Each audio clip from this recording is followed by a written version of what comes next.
చిన్నపిల్లల్లో వామిటింగ్ అయిన ప్రతిసారి తల్లిదండ్రులు చాలా టెన్షన్ పడుతూ ఉంటారు. అయితే ఆ వామిటింగ్స్ లో కూడా మనకు చాలా రకాలు ఉంటాయి. ఇంతకుముందు వీడియోస్ లో మనం పాల వాంతుల గురించి డిస్కస్ చేసాం. అలా కాకుండా కొన్నిసార్లు పిల్లల్లో పసరు వాంతులు కూడా అవుతుంటాయి. పసరు వాంతులు అంటే మనకు ఎస్పెషల్లీ గ్రీన్ కలర్ లో అయ్యే వామిటింగ్, ఇంగ్లీష్ లో చెప్పాలంటే బిలియస్ వామిటింగ్ అంటాం. ఈ బిలియస్ వామిటింగ్ అనేది డెఫినెట్ గా ఒక డేంజర్ సైన్. సో దీన్ని రెడ్ ఫ్లాగ్ అంటాం. రెడ్ ఫ్లాగ్ అంటే ఖచ్చితంగా దీనికి మనం అటెన్షన్ ఇవ్వాలి. ఇది ఎందుకు అవుతుందో తెలుసుకోవాలి.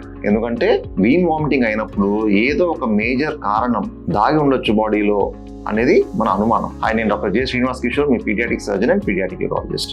సో చిన్నపిల్లల్లో గ్రీన్ వామిటింగ్స్ అయినప్పుడు దాని కారణాలు ఏవై ఉండొచ్చు? ఎస్పెషల్లీ న్యూ బోర్న్ బేబీ అంటే పసిపిల్లల్లో గ్రీన్ వామిటింగ్ అయితే కామన్ గా మనం ఫస్ట్ చూసేది బేబీ యొక్క జనరల్ కండిషన్ ఎలా ఉంది. అంటే బేబీ ఏమైనా ప్రీటర్మ్ బేబీనా, లేకపోతే బేబీకి ఏమైనా ఇన్ఫెక్షన్ లక్షణాలు ఏమైనా ఉన్నాయా అంటే సెప్సిస్ అంటాం. ఆ సెప్సిస్ వల్ల కూడా కొన్నిసార్లు పేగులు కదలిక స్లో అయిపోయి గ్రీన్ వామిటింగ్ అవుతుంది. సో ఇవి కాకుండా కొన్నిసార్లు సర్జికల్ కండిషన్స్ ఉంటాయి, అంటే ఆపరేషన్ అవసరం పడేటువంటి కండిషన్స్. అందులో ముఖ్యంగా మనం గుర్తుపెట్టుకోవాల్సింది పేగు మెలికపడడం. దీన్ని మాల్ రొటేషన్ అంటాం. అంటే మన పేగులు ఒక పర్టికులర్ అమరికలో ఉంటాయి, అంటే ఒక అరేంజ్మెంట్ ఉంటుంది పేగులకి.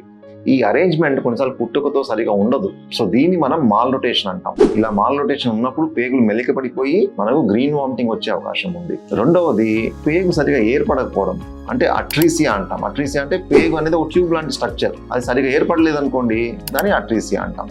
సో ఈ అట్రీసియా అనేది పేగుల్లో ఏ లెవెల్లో ఉందో దాన్ని బట్టి డియోడినల్ అట్రీసియా అని, జెజునల్ అట్రీసియా అని, ఐలల్ అట్రీసియా అని చెప్పి మనం మాట్లాడుకుంటాం. ఇవి కాకుండా కొన్నిసార్లు ఈ చిన్నపిల్లలు పాస్ చేస్తే ఫస్ట్ మోషన్ ఏదైతే మట్టు అంటాం, అంటే మికోనియం అంటాం, అది గట్టిపడిపోయి అది పేగుల్ని బ్లాక్ చేస్తుంది. దీన్ని మికోనియం ఐలియస్ అంటాం. ఇది కాకుండా కొన్నిసార్లు ఈ పేగుల్లో మనకు నరాలు సరిగా ఏర్పడవు.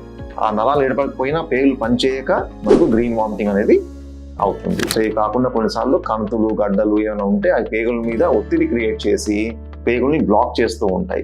సో ఇవి చిన్న పసిపిల్లల్లో ఉన్న కారణాలు.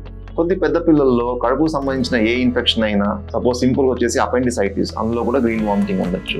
లేదా మెకల్స్ డైవర్టికులం అని చెప్పి అది కూడా అబ్స్ట్రక్షన్ కాజ్ చేయొచ్చు. లేదా కొంతమందికి ఆపరేషన్ అయిన తర్వాత పేగులు అంటుకుపోవడం జరుగుతుంటుంది. వీటిని అడేషన్స్ అంటాం.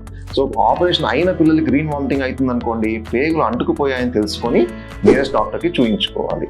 సో ఇది గ్రీన్ వామిటింగ్ యొక్క ఇంపార్టెన్స్. సో ఎప్పుడు కూడా గ్రీన్ వామిటింగ్ని నెగ్లెక్ట్ చేయొద్దు.